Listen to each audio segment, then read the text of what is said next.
So before we get into a few more selected master games in this opening today, I thought we would just quickly flip this around and think about this position from black's perspective for a moment. But now I can't find the flip button. It's fine. So let's think about this position from black's perspective for a moment. We've talked about what white's trying to do, how they're trying to play e4.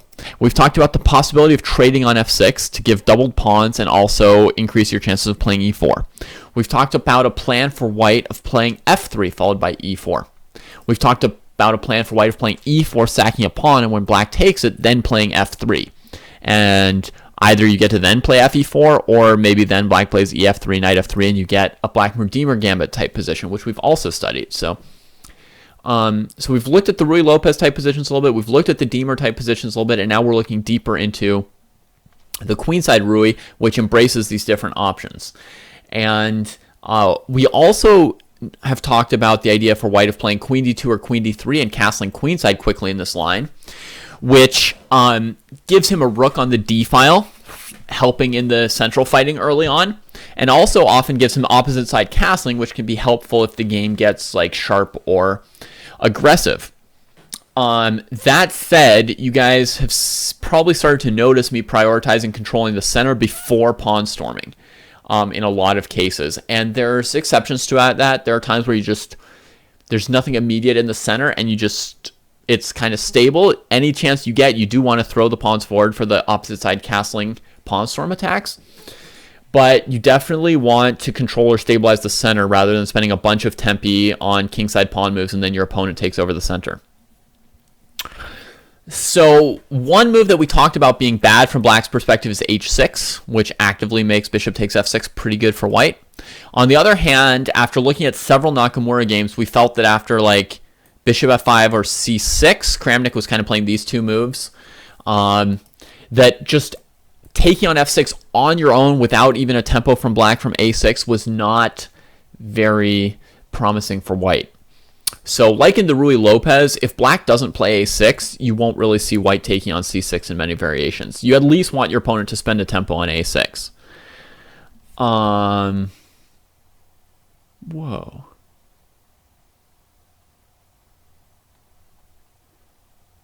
Woo. Black's perspective. Whoa. I mean, this is my pet opening for white, but even if you've got a pet opening, it's great to know your opponent's perspective a little bit. So here we are from black's perspective. We've kind of ruled out h6, but now let's talk about our outlook or options from black's perspective here. Okay? One thing that you sometimes see people doing as black, and you guys have seen this a lot in my games, is allowing white to play e4. So basically playing something like e6 and allowing e4, right? Or after knight c3, playing c6 and allowing e4. So we know that black can transpose this opening straight into like a French defense or a Caro-Kann. That's one option. But it allows us to play sort of our goal e4, and then we play those positions out from there. This is an opening, therefore, I will say, that requires the white player to have knowledge of a few different openings and opening structures. Okay, it was a good fit for me because I play the French and the Caro-Kann, and I play 1e4 against the French and the Caro-Kann, and I play the black Redeemer Gambit. So there were like a whole bunch of different pieces that I can like play around between and use here, although I am a very weak Ruy Lopez player, so that is like an area where I definitely need practice. And in particular, I'm kind of a weak exchange variation Ruy Lopez player, so that also explains why, like in these Kramnik lines, these Nakamura Kramnik games, I was saying that I don't have as much experience taking on f6 because I'm not naturally as good at it, so I wouldn't first think of trying to practice it. But we found that it wasn't very good here, but if black does play h6, then it's quite viable. Okay. So what are the other options from black's perspective after white plays bishop g5? What are the things that you can do as black? Well, there's two natural developing moves that try to control e4 and thus try to make an argument that white's opening isn't good. You guys understand if black transposes to like a Caro or a French, they have not proven that your opening isn't good, right? They're allowing you to play e4 and get like a slight opening advantage for white. If black wants to try and show that there's a weakness or a defect to white's opening play, he needs to emphasize that this knight is not applying sufficient pressure on these squares, and therefore it's blocking this pawn and badly placed. Okay? So the way to do that is to play either bishop f5 or knight bd7, as a couple of you have mentioned some of those moves. So good on you for that. So bishop f5 and knight bd7 are the two moves which really fight for control of e4 while developing. There's a completely different approach which black can take here also, which has been mentioned by Shorty Soar, and which we will get to, which is to play c5. And that's like a different take on the position. But before we do that, we're going to talk for 1 second about knight e4, which is another move that is aimed at preventing white from playing e4. But this move itself has dramatic defects, and without analyzing it, I'm hoping that I can simply convince you with words that this move shouldn't be good. All right, so compare this move to the moves bishop f5 or knight bd7 for a moment, the other two moves that aim to stop e4. This controls e4 with a new piece and develops, right? This allows you to answer bishop takes f6 at any point with knight takes f6, maintaining your control. So it effectively negates much of the pressure of this bishop on these two squares. So we've got two different moves that bring a new piece to bear on the problem of d5 and e4. Now, what's the point of controlling e4 for black? We just said it's to leave white with a knight on c3, blocking their c-pawn, and argue that this knight is misplaced. So what are two things that are wrong with knight e4 compared to bishop f5 or knight bd7? Can you guys come up with these two things yourselves? What are two flaws with this move compared to how it stacks up with the others? Now, I'm going to assume that the delay here is enough for you guys to sort of think of your answer for a few seconds, and I'm just going to launch into my answer, and I'm going to assume that some of you gave the correct answer, so good job. And I'll go ahead. The first one is that this does not bring out a new piece. Okay? Knight bd7 and bishop f5 each contribute to your development and bring out pieces, right? During the opening phase, you're fighting for various positional goals, but your number one goal is always just to bring out all your pieces. Now, as you pick between in which order to bring out your pieces and what squares to bring them to, you're thinking about these different positional goals, like I want to control e4 or something like that, right? And that may tell you in some position, like, yeah, I want to play bishop f5 instead of bishop e6 because bishop f5 controls e4, so it's slightly superior, right? But it doesn't usually mean that you want to play a move like knight e4 instead of bringing out a new piece, right? You just don't want to be throwing away tempi like this in the opening. It's got to be like a super critical positional task that you're achieving to choose to do this, and there has to be no better way to do it that does develop. So as soon as you notice that you could do the same thing while developing, basically you throw knight e4 out the window. That's the first point. There's a second flaw with knight e4. The point of preventing e4, half of the point of preventing e4 almost from black's perspective is leaving white with a bad knight on c3, right?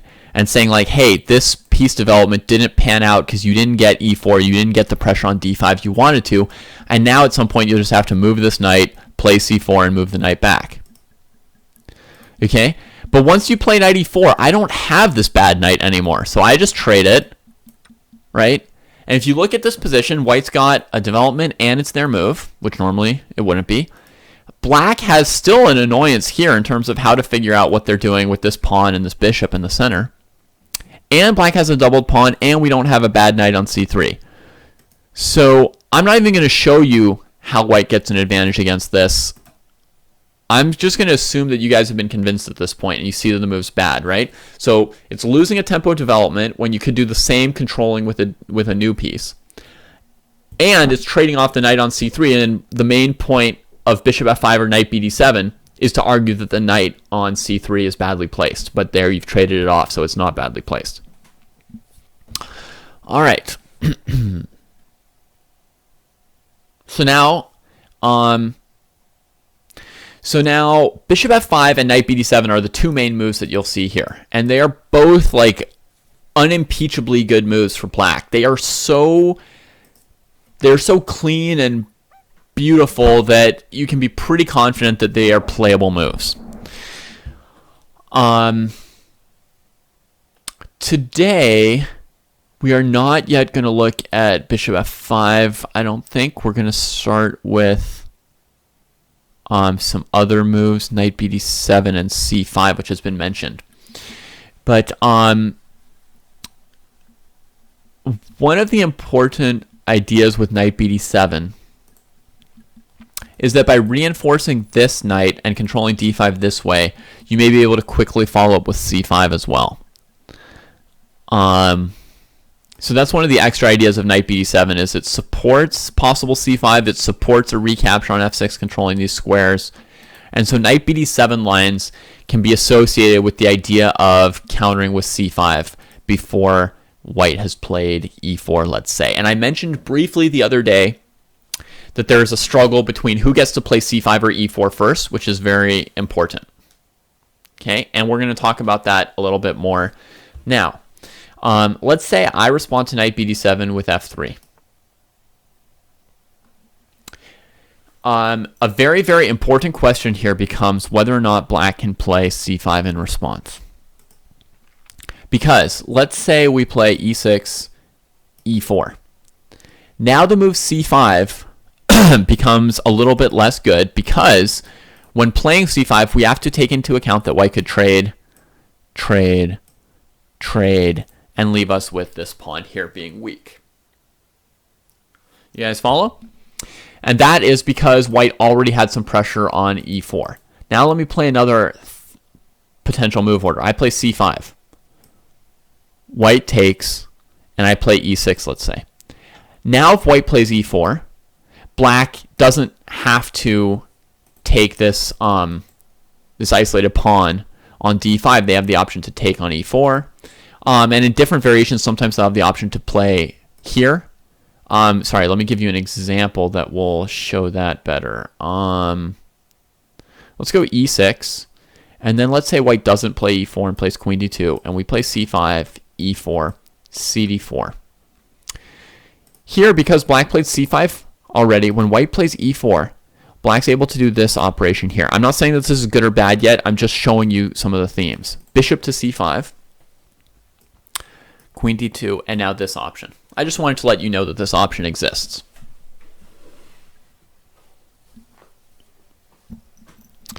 Okay, and this is an option which exists if black has come with c5 before white has come with e4. Does that make sense?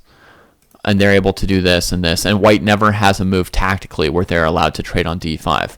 Whereas in the other variation I showed you with f3, e6, e4 right away, now on c5, white has time, if they choose, to trade on d5 and give black this weak pawn on d5. Or, you know, you might even see it as a direct pawn sacrifice in some lines. It's so weak, right, that we just see it like this. Okay? So the priority of who plays e4 or who plays c5 first is very, very important, because once you have e4, you have pressure on d5, and black has to be careful about a move like c5, which is going to open up the d file for more pressure on d5 if white chooses to take there. If black's already played c5, then it can be harder. Then when white plays e4, black has more options for how to respond in the center with cd4, and then either taking on e4 or playing here. Now, another point to complete this idea is, let's say after e4, black says, oh yeah, there's pressure on d5. I still want to play c5, so I will trade off and then play c5. Why is this worse for black than playing c5 first? It's worse for black than playing c5 first because now when black plays c5, this pawn is already gone. And white has various options here. For one thing, he could defend d4 with a knight on f3 because this pawn is already traded off, right? So his control over d4 is not as weak. One of the ideas in general is if white's going to play f3, temporarily while his knight can't get to f3, is a chance for black to strike at the e5 and d4 squares. So it can be a good time here to play c5 when white can't play knight f3, or a good time here to play e5 when white can't play knight f3 to fight for these squares. But once you've traded off here and play c5, now white has the option of knight f3. Also, because your pawn is gone, white has the option of d5, pushing past, leaving this pawn here and taking space in the center. Also, you have to calculate tactical moves with e5 because you've already given up. Because white's pawn was on e4 first, you have to deal with white's tactics and figure out how you're going to answer this, followed by whatever else may come. Okay? So that is a super, super, super crucial issue in the knight bd7 variations. Okay? Does white play e4 before or after black plays c5? Who first starts putting pressure on the other person's central structure? Okay, and given that whole conversation, it makes sense to suddenly say, wait a minute, what if black played c5 on move 3 here? Is that an option for black? Well, c5 in this position definitely wins the fight for who gets to play e4 or c5 first. So in that sense, black rushes into that and, you know, nails that aspect of the fight. Possible downsides to c5 are, since it's not controlling e4, and black doesn't yet have e4 controlled, or d5 especially controlled, this move here is susceptible to white playing dc5, right, and playing on the d file and playing with the knight. So black's aggressively fighting against a point that's not that weak for white, and neglecting to defend this point, and there could be some play for white on the d file. Some of the most important lines to ask ourselves about immediately are taking and taking, trying to win this pawn, right? What opening is this the reverse of in the Ruy-Lopez? What's the Ruy-Lopez equivalent of c5 against the queenside Ruy-Lopez? It's the Schliemann. It's the Schliemann. And the way you see people answer the Schliemann is worth just thinking of for a second in our own heads, right? The normal way to answer the Schliemann is to play knight here and just develop your knight, right? And leave the threat of taking and taking at some point hanging over black, or, you know, just going for like a quick development for white. But if you compare this to the Schliemann, in the Schliemann, the pawn on e5 would be hanging, right? Let me just go back and set that up for everyone so we can pop back and forth between it and not be too confused, because c5 is the next move we're looking at here. So in the Schliemann, there's an option to just go here, here, and here, right? And white leaves the threat of taking and knight e5 hanging over black. If you compare that to the position that we just had, this pawn is extra defended by the queen. So white isn't actually like directly threatening to win a pawn here, and that may decrease the pressure white has. That said, I mean, compared to the Schliemann, white still does have the aspect of being ahead in development, right? We let black play a side pawn move, and we let them trade our center pawn for one of their bishop pawns, like in the Sicilian, like in the King's Gambit, like in the Queen's Gambit, right? The one player is using time to create a central pawn preponderance. The other player, meanwhile, has developed a little bit faster, and it's a classic chess imbalance, you know, to see which is more important, right? And from this position, you guys probably know from the idea I was playing in Blitz that this e5 would be too loose and knight b5 would be devastating, right? Because we have these knight c7 check tactics here, right? So white's threatening bishop takes f6, knight here, but we know that black can't defend it because you can still take. You can't even take with the queen because of knight c7, and then play knight d5, right? And white is now up a pawn and threatening knight c7, and black is crushed. So we know that this e5 move would be too aggressive in terms of using his center pawns. d4 would be forced, and white could still play knight d5 here, right? If queen d5, knight c7. And here black's under tremendous pressure. I think this would be maybe the main move to stop knight c7, maybe knight a6 or something. But white's going to be able to double black's pawns here at will and strike back with e3. And basically, these pawns aren't even strong. They're not next to each other. They're just like advanced. White can play around them easily and get a good position. So we can't be too aggressive with black with these pawns, but yeah. But he can spend a move on c5 and then, you know, try and see what he can get from here. So we're now going to call up a couple games in that variation, in the c5 variations, okay?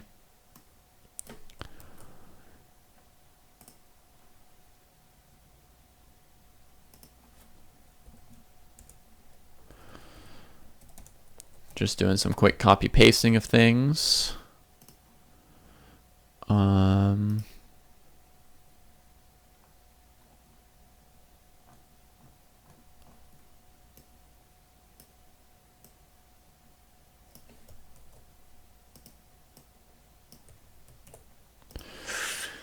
All right, here's our first game for today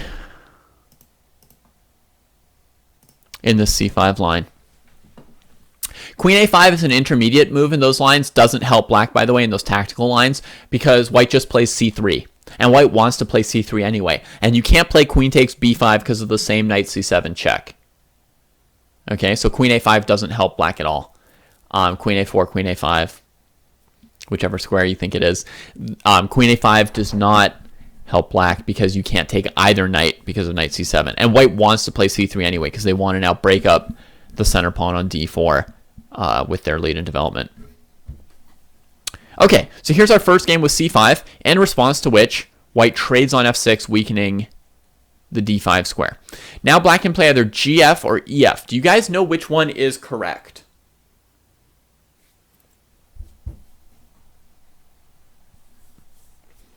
Do you guys know whether ef or gf is correct? There's actually one that's correct and one that's wrong at this point. If you were here last week, if you were here a couple days ago and saw the Kramnik Nakamura games, that is a clue to it. I also made an allusion to the answer earlier today. There's one correct and one incorrect, and it's because black has already committed to playing c5. If you haven't played c5, if in this position you play bishop f5, and white takes on f6, you can take with your g-pawn or your e-pawn, and either is fine, as we saw in the Kramnik Nakamura games. But once you've committed to c5, one of these moves is wrong. And let's see, we've got gf, gf, gf, gf, ef, ef, ef. We're almost split down the middle. So think about it. What's black's biggest potential weak spot right now on move 4? When white chooses to take on f6, why did they take on f6? What square are they targeting? What's black's biggest weakness here?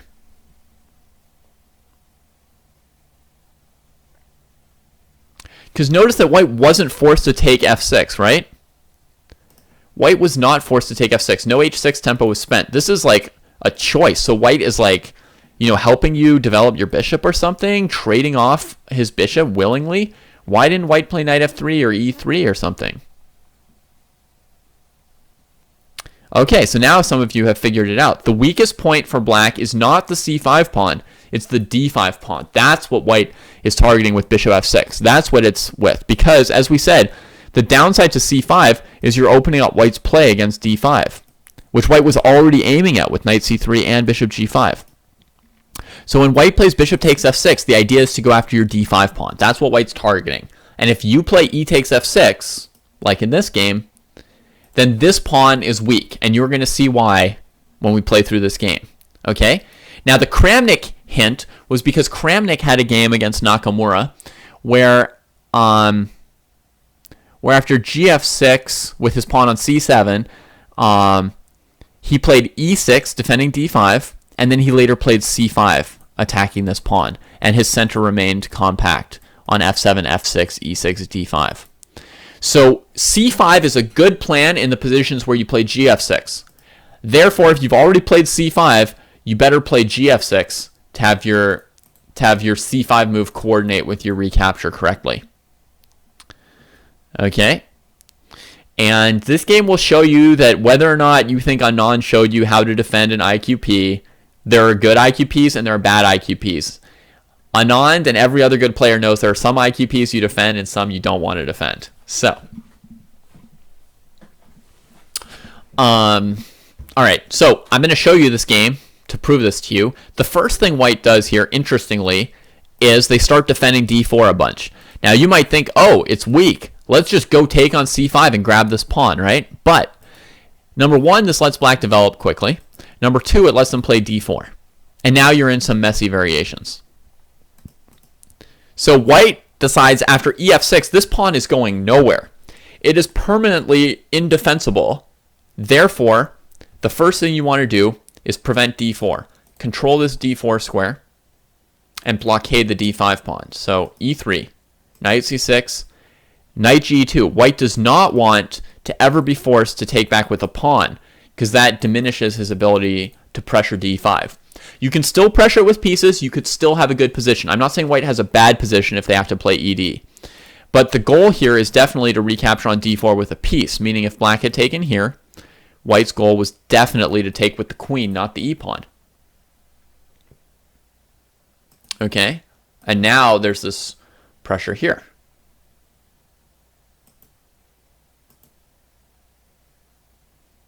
So, knight to c6, now knight to e2. Why does the knight go to e2 instead of f3? Well, from f3, it doesn't have as easy a way of switching over from blocking to attacking. Obviously, the main point is to be able to put the knight here, right? And keep this pawn under attack. But let's say black doesn't play cd4. If they never play cd4, at some point we might want to play dc5, and we might want to attack this pawn, and we might want to be able to play the move knight to f4. Okay? Whereas the knight on f3 would not have a good way to switch over to attacking. Okay? Why is E takes D bad? E takes D is bad because it blocks the D file, which allows us to attack D5 more. In this position here. E takes D is bad because it blocks our rooks and queens from attacking the D5 pawn. Okay? And eventually we may want to attack D5 with all our pieces. Why not? Okay? So, so we would prefer to take with a queen. You still have an advantage if you have to play E takes D, but it's much better if you can take with a piece. So knight g2. Also, what does knight g2 tell you about this bishop? Or where did you already know your bishop wanted to go, and that's why white played knight e2? Where's this bishop supposed to go in this position? Right? That's how Melik always asks about the pieces, right? And I like that. I like that way. I got that from him because I would often say where do you think this piece is going, or where do you think it's supposed, or I'd be like, where do you think this piece is going? And Melik would ask, where is supposed to go? Where is supposed to go this piece, right? And it's moral imperative. This bishop has a certain square that it needs to be on, and the answer is g2 attacking d5, right? So bishop's supposed to go to g2. As Melik would say when he's playing through a game of his, he'd say, my bishop's supposed to go g2, so knight e2. I don't want my knight on f3 blocking my bishop, right? So we got it all. So bishop e6 is played, starting to defend this poor thing. g3. Look, easy, easy, easy. And look, already this early in the game, instead of castling, black is just piling up defenders on d5 in order not to immediately lose this pawn. Now, if white takes on c5, bishop c5, knight f4, looks like the pawn's already a goner, but it might allow the move d4, right? Because black has piled up so much power on the d file.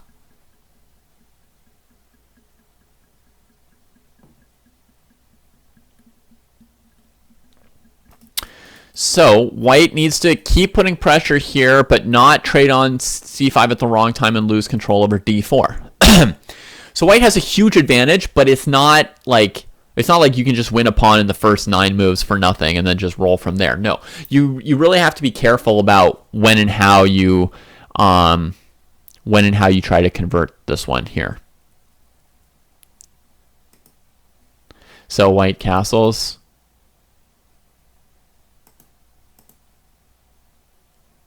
Swings this knight away because bishop takes c3, pawn takes c3.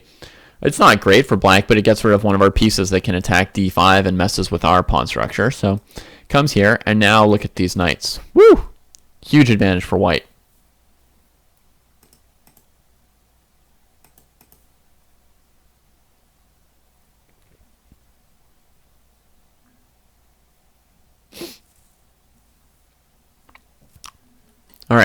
So here, white allows black to put a pawn on d4, reducing their ability to play on this file. But black puts up a very strong defense this game. You'll see that black eventually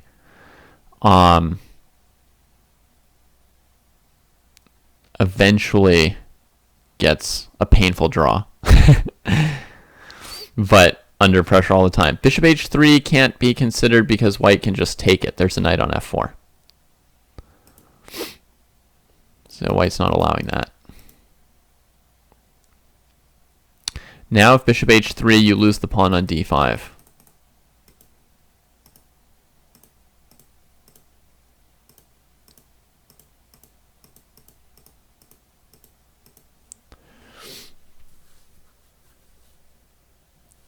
You think there was a moment when black could have played bishop h3, like maybe here?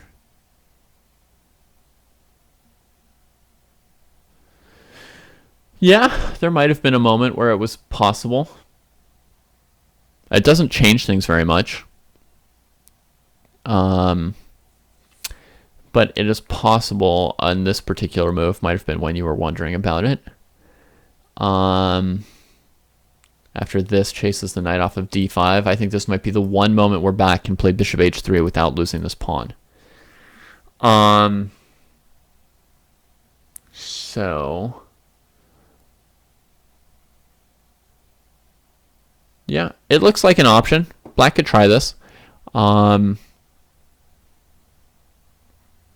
be a slight improvement, might not matter. The point is just that this pawn is still weak and attacked by white, right?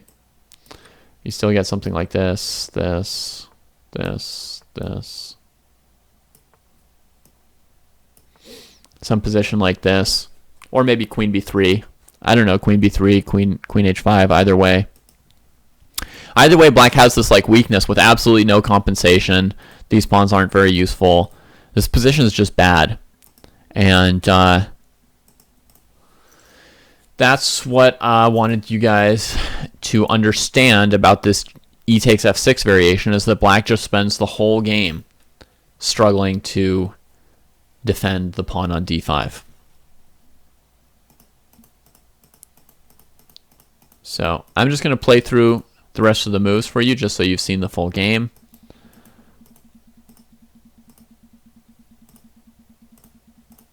White eventually wins the pawn on d5 and gets into this opposite colored bishop ending. I don't remember if white could have won this or not, but white did not win it eventually.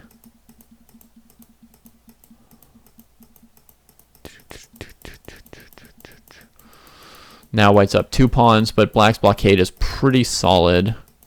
Sacks one of them to get the king in, gets a pawn over here, but still can't make a pass pawn with this pawn majority.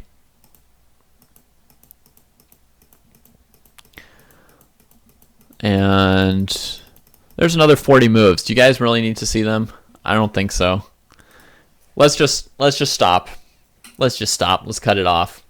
As you can see, black suffered from move like 6 until move 100 something this game. So it is a significant positional mistake to play e takes f6 on move 4. Okay, we'll leave it at that for the moment and go on to our next game.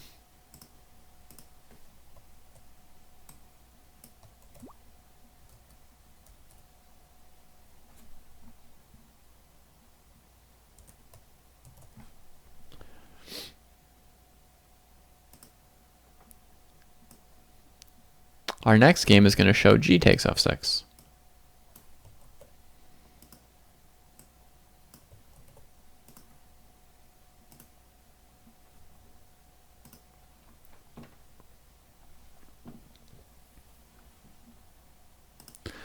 All right, so here we've got c5 takes, and now g takes f6. Correct. Now black wants to follow with e6. Certainly, d takes c5 is a critical variation here, which doesn't get played in this game. So let's have a quick glance at that move. I would guess that black wants to play e6 here. There could also be some possibility of d4, but let's just assume he plays e6. Now, white's got control of e4 because of this trade. Black's eventually getting a nice position, so it makes sense to look at e4.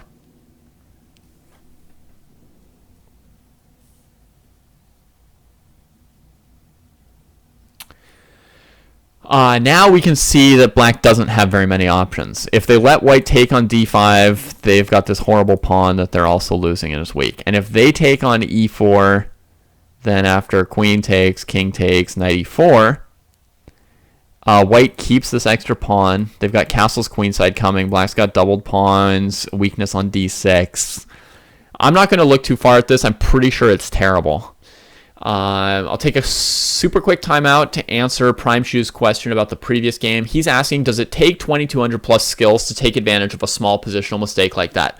Well, you saw in that game, I have 2400 skills, and I was not quite able to take advantage of that small positional mistake. I eventually allowed a draw in that game.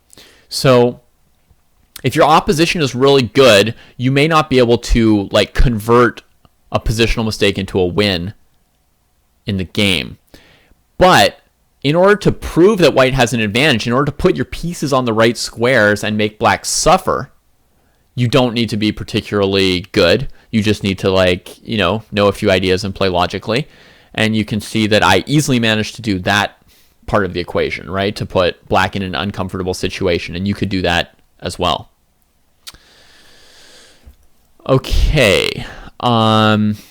So is that clear? I don't know when you say take advantage, you mean like win the game by force? Because sometimes a positional mistake is not enough to win, even if you're Magnus Carlsen, it's only enough to put your opponent under pressure. The question is, will they make any further mistakes or not, right? But to be able to take advantage of a positional mistake can also just mean to, find the right squares for your pieces or the right moves to emphasize your positional advantage. And that is something which anyone can do if they have some positional knowledge. And obviously part of being a 1200 versus a 2200 is how many of those skills you do have. So there will be 1200s who don't have the skill to attack an isolated pawn, and there will be 2200s who don't, and most 2200s will, and there will be some 1400s who know how to do it. All right, back to this game. We're going to leave this position as almost surely dead for black, down a pawn, down in development, down in pawn structure. And we're going to say that by process of elimination after this move e4, black's basically forced to play d4. All right. And here's where this line gets a little complicated. So white could try knight a4, trying to hang on to this pawn. White could try knight b5, trying to put pressure on this pawn. White could throw in bishop b5 check to mix things up a little bit further. Bishop b5 check, because black can't block on d7 and allow queen d4, would force knight c6. And then you've got the same options of playing like knight a4 to cover c5, or playing knight e2 to counterattack this. You have to trade off on c6 though because of queen a5 check. So here and here and here and here and here, and now you force this move e5 out of black. And then the question is, how good or bad is this position here for white? And yeah, I don't rightly know.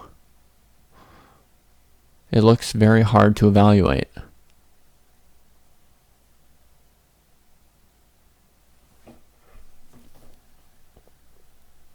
I mean, definitely there are maneuvering options for the knights, and black's pawn structure has some serious defects here. But black does have, rook g8, rook b8, and d4 itself is pretty strong. So it's hard to know for sure if this is good or bad for white. There's like super weird trade-offs possible. Right? Like black could keep this pawn on d3 and white could outpost a knight on f5. And like how do any of us know who that trade-off is good for? It's not like the kind of position you've practiced a bunch. Right? Any of you think you know if this is good or bad? It's pretty hard to say. I think this is a pretty messed up position. I think it's pretty messed up position. Be pretty fun to learn about this one. It's outside the scope of my positional skills. I don't immediately know what it is. If I sit and think about it for a bit, maybe I can figure it out by comparative thinking to some positions I have seen. And also just by trying out some variations. You know, you can start to see from the variations who tends to be coming out better or worse in your analysis.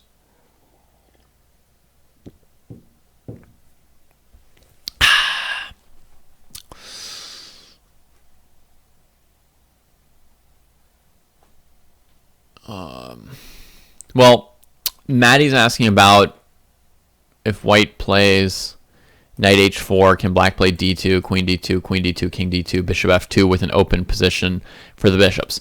First of all, I didn't mean knight h4 on this exact move. I just meant as a plan. The knight can come to h4 and f5, and you'll have to deal, and you might have to evaluate these different factors.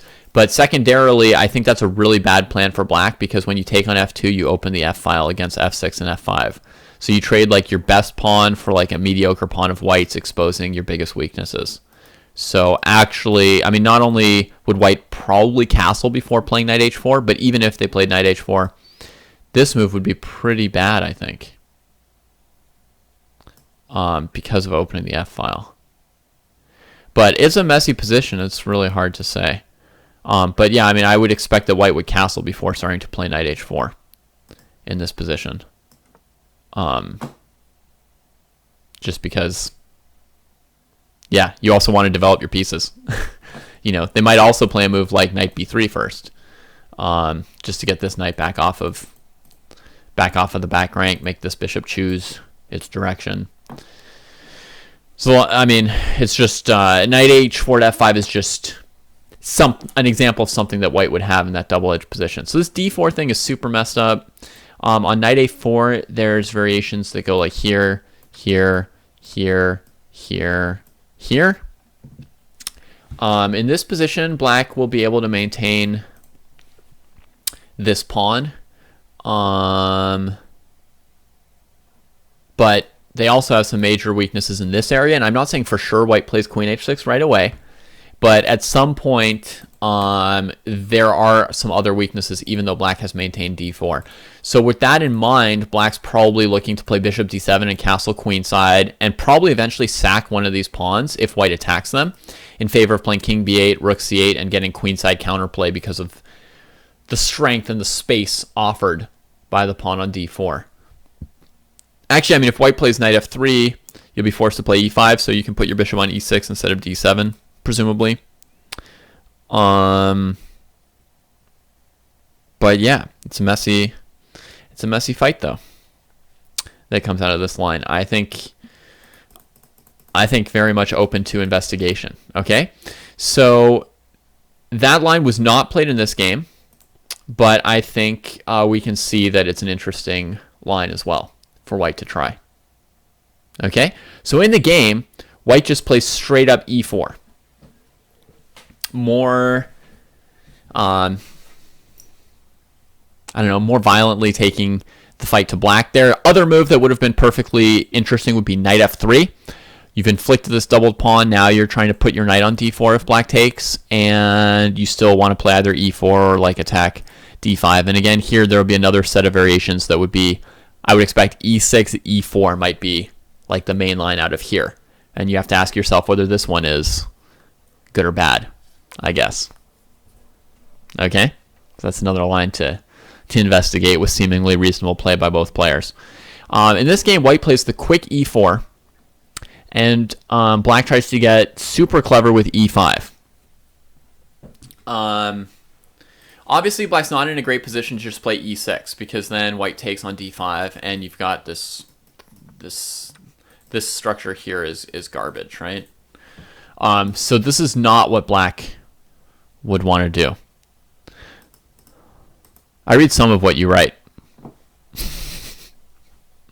I try to pick out and answer good questions as much as I can. But I can't spend all my time just reading the chat, because then I wouldn't be saying anything or delivering any of what I've prepared to talk about. All right, so yeah, so E6 is not really an option here, but the other options for black of interest are D4 and CD4, which have been played in other games. You could take here. Now it looks like you lose control of this, and so we get an endgame of this type. I think here the move bishop c4 before taking on e4 might be a slight improvement, but in any case, I'm just going to show you the structure that you get to play, okay? So let's just say, you know, something like this, something like this, and some endgame of this sort, okay?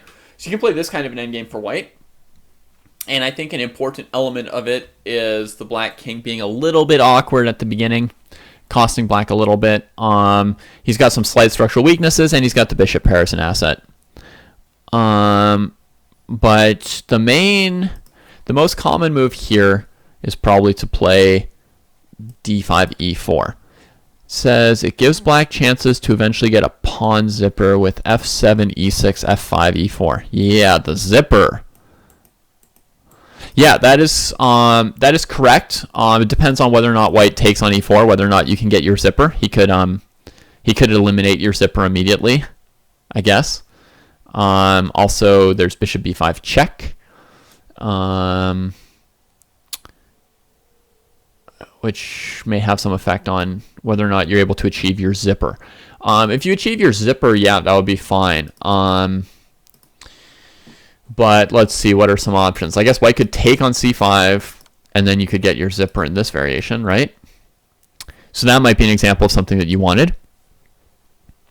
This position, if you're able to stabilize and do everything you want, develop your pieces and get the zipper, would be a position where black would have a nice enough central presence plus the bishop pair to compensate for one isolated h-pawn. Not the end of the world.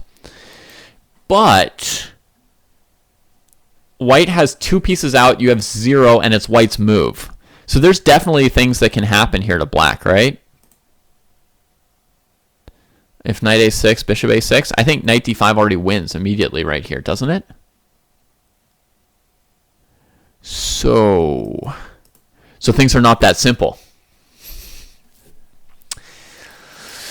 So after d takes c5, maybe you don't want to develop white's rook. Maybe you rather play like f5.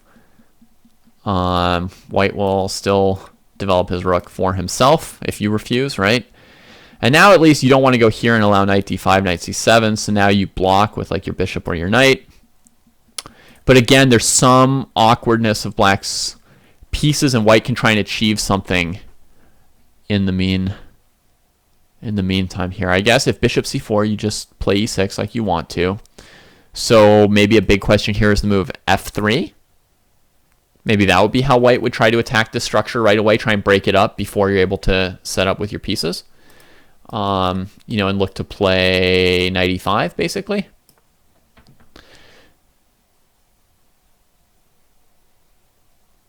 And now you're dealing with this, and I'm not playing good moves necessarily for either side, but this is just an example of like what things might look like, right? Like white's trying to achieve something before black gets everything that they want, right? This is now a lost position, but I know you were asking about a position a couple moves ago, and no, it wasn't lost like around here or whatever. I don't know who was better or worse yet, but this idea of knight e5 looks pretty strong. So, I don't know, maybe e3 instead of taking on f3, bringing out white's pieces. Your pawn's pretty far committed. White can plausibly win that pawn with knight d5, maybe. So yeah, I mean, just to say that this already with e4, this is leading to some intense fighting, right? Because black is trying to come out with an upper hand in terms of like the central pawn structure, but in a lot of these lines, black is behind in development, and even with the queens coming off, there can be tactical things that mess you up. That said, there's a lot of pressure on white because the long-term position is good for black. So white has to like come up with and create these little tactical opportunities to keep black on the back foot. In other words, white has the initiative, but it's not like an easy checkmating initiative. It's like, shoot, I better find a way to probe some kind of weakness or some kind of advantage before this position gets out of hand. Okay, so back to this e5. Back to this e5 move here. It looks very clever. Black gets a strong pass pawn on d4, but white just plays past it with knight d5 and gets his own strong point there. And now a pretty important move and a weird one is queen f3 before developing the knight or bishop. The reason is that the threat to f6 is actually quite annoying to black. Because in general, he's probably hoping to bring his bishop out this way. If you defend f6 with the bishop on g7, this is not the life your bishop imagined for himself. You know, right?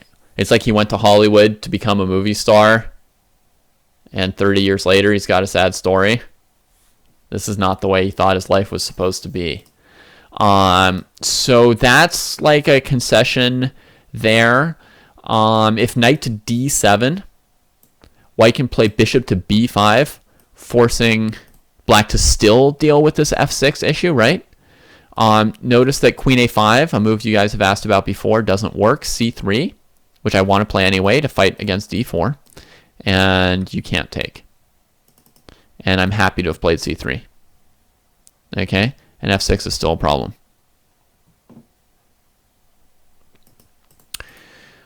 So this queen f3 move, pretty important. Extracting a concession from black. It's not about getting the pawn. It's that like knight f6 check and like king e7 would be super awkward as well, right?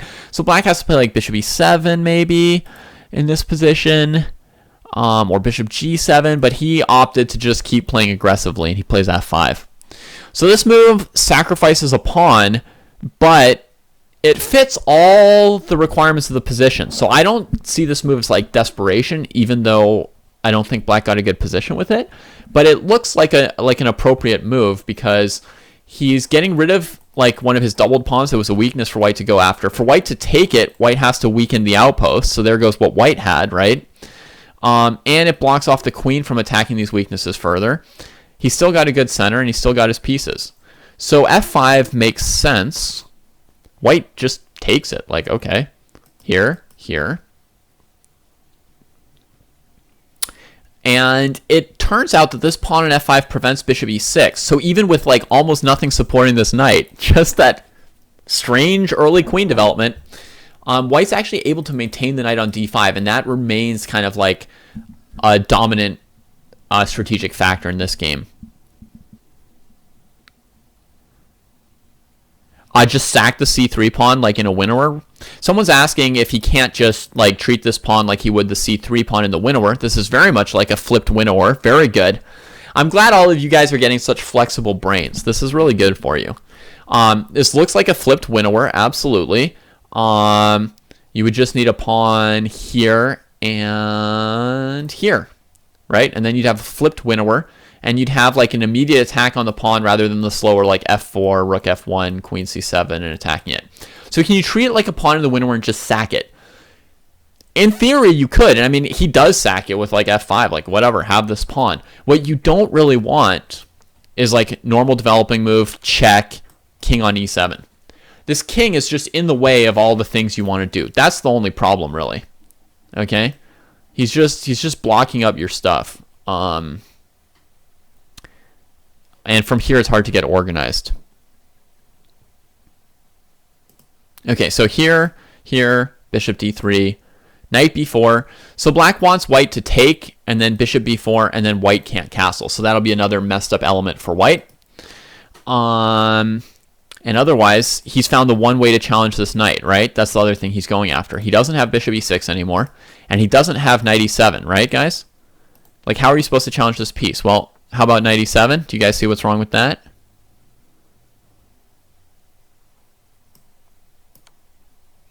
Okay, so actually what black's done here is he undermined the knight with f5, and now logically he goes after the knight the only way he can. So even though this game ends up being a win for white, I don't want you guys to just like think like all black's moves were like lunatic moves. This is like logical master chess that just doesn't quite happen to pan out in this position. Bishop b5 forces the knight back because bishop d7, queen d7, knight f6, right? And king d7, oh wait, that's terrible. So bishop b5 gets the knight back, continues developing. Again, this queen a5 c3 tactic, right? You notice that here, white's not rushing to castle queenside like in a lot of these lines. One reason is the pawn on d4 is strong. So putting a rook on the d file is not as crucial as in a lot of other lines. Second reason is the pawn on d4 is strong, so white could get attacked on the queen side if he castles there. Black has the open c file.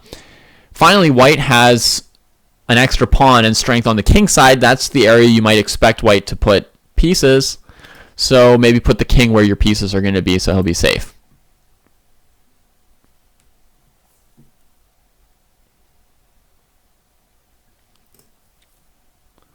So white simply gets himself castled. Now black's able to challenge this piece. Again, hoping to challenge the knight, or maybe even just with the pawn, just get rid of that stupid thing. And now white just retreats again.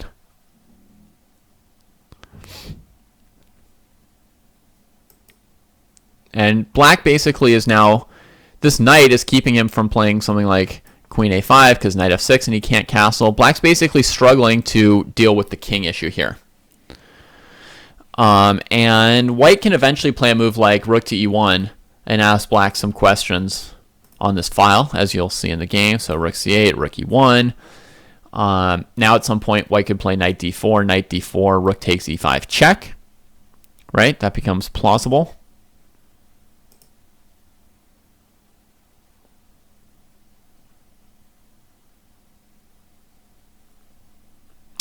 Bishop d3 versus bishop c4 at this point. Bishop c4 supports your knight and attacks f7, which looks good, but bishop c4 is also in line of like rook c8, which they might play, b5. I don't know. It looks like either is fine to me. You could possibly play either move. There's nothing terrible about this move, or nothing like obviously terrible about it to me. Maybe black would respond with this move, knight a5, with the idea of trying to play bishop c6 faster. So if you come here, then bishop c6 with the threat of knight b3 and taking. And if you come here, here.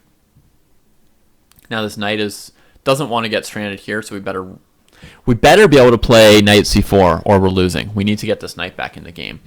But now we have ideas of knight d2 and knight d6. Maybe in this line, black has some chances of challenging the d5 square. So you'd have to check this. If white has a way to keep control over d5 and e4 here, then this would be very good for white. Like, if somehow you could play like knight d4 or something, I don't know. Then it could be good for white. But otherwise... this might be why white prefers bishop d3.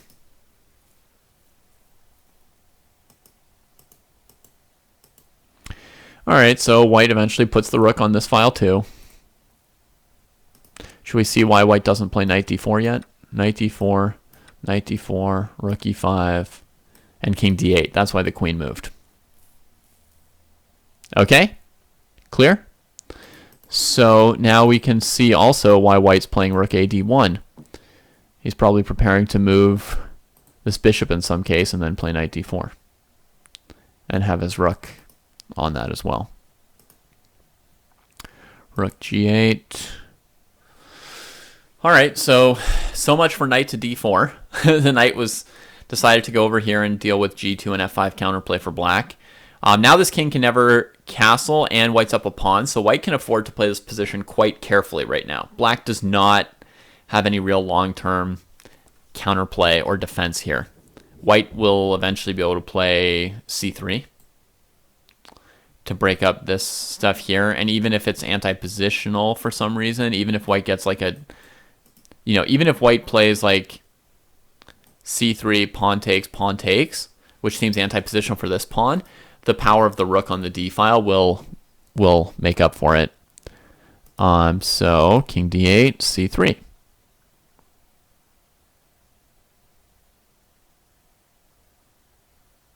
If black takes here, they might even lose to white not even recapturing, but playing knight b6, rook here, bishop a6, takes, takes, right? Some line like this could already be winning for white.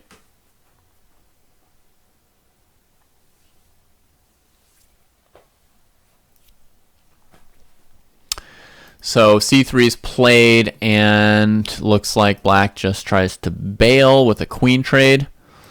Now that black's king is like white's major plan for winning the game, it actually makes a lot of sense for black to try and trade queens down a pawn. I mean, the down a pawn ending might be close to lost, but you can certainly make a fight of it.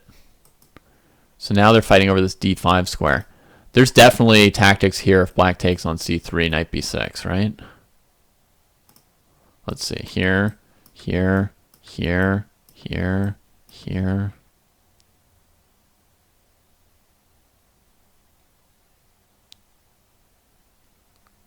I guess it's not 100% over, but takes, and knight to e4 might do it. Because the idea is to trade twice on d7 and then play knight f6, winning this rook. So if the king moves, like to e7, you just trade off and play knight f6. And if the rook moves, you just play knight f6 and triple attack this piece. Yeah. So black still can't trade off here. He plays bishop c5, trying to maintain the d4 square. Okay. That forces the queen trade. Now the rook has to move. Oh, it didn't move anywhere safer. So alternative would be something like here. I think white's probably just planning to trade off here. And then actually maybe white's planning to trade both pieces, so I'll just make it simpler. I'll take here first. No, I won't. That's wrong. I'll go with my first move. So something like rook c6 at least improves the rook. I mean, you could look at every variation, but it won't be too different. There's no need. So white was ready to basically go for this variation, trading off his nice pieces to win a second pawn. Right now white's up 2 pawns, but also because of this at the end, there's a good chance white wins a third pawn, right? And 3 pawns is really like the death knell. So this is threatened. If rook d6, there's rook c5. If bishop d6, there's rook d4, and you can't take yet. And white's up 3 pawns, and that's it. That's resigns. Okay. So that's why black sacks an exchange now. So this position is over. White's just winning as they please. Threatening knight takes e5. Takes on d4. Idea of rook e8 and trading off another piece. White's just simplifying here. Takes another thing. Takes another thing. Takes another pawn. And it all falls apart for black. You see this game at the end is dominated by the power of these 2 rooks over the last several moves. So interestingly, at this point here, the position looks like a mess, but white, presciently puts the 2 rooks on these files where they eventually shine. And that is the game. Let's copy the PGN for you all. So I will post it I'll post it somewhere later for those who want to review material with the PGN. If I clip this segment, I can put this PGN on YouTube. Man, we really didn't get through as many games as I wanted. I wanted to check one more thing though before I go on to Blitz. I really do. I want to see Opening Explorer. Sorry, we're not going to get to knight Bd7 today at all. But I want to at least see one more game with c5. So let's go c5. And now it looks like bishop f6 is the most commonly played move. Let's just play it because it's what we've played today. Now gf6 is way more common than ef6. ef6 has a big winning percentage for white. gf6 has a big winning percentage for black. All right, so now we're going to see all games from here. And I'm going to go rating black. Or should I go rating white? I don't know. 2100 versus 26 is kind of a mismatch. 2590 versus 2660. That sounds good to me, but it is from 1980. Let's just click a couple moves, see what they played. e4, takes. Black avoids the queen trade. Does that make sense, everybody? Can you imagine why black avoided the queen trade?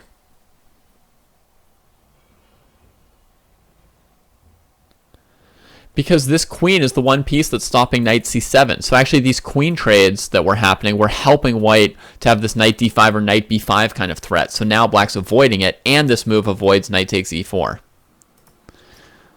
All right, so white takes the e4 pawn. a6. Bishop b5 must have been some kind of a threat.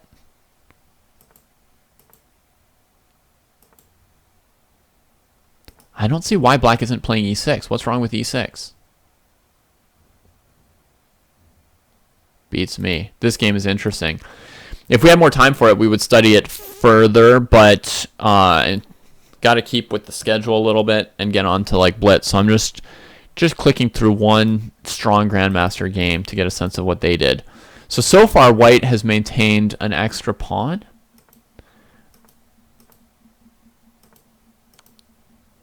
What the heck? Rook d4, queen f1, rook d1, bishop h6, people. You see that?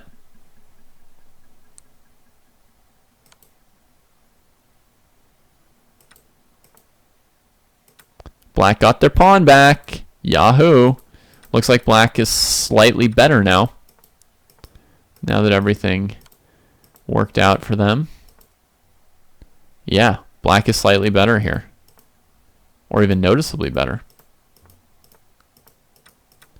Huh. I mean, I know the game ended in a draw. It's just not obvious to me why it ended in a draw. Oh, no rook c3 because of knight d5. And they agreed to a draw. Yeah. Kind of reduced material. Suppose white could play rook d2 here if they wanted or not. Just keep playing with the rooks on. Okay, it seems like black weathered the storm and came out with a slightly better endgame eventually.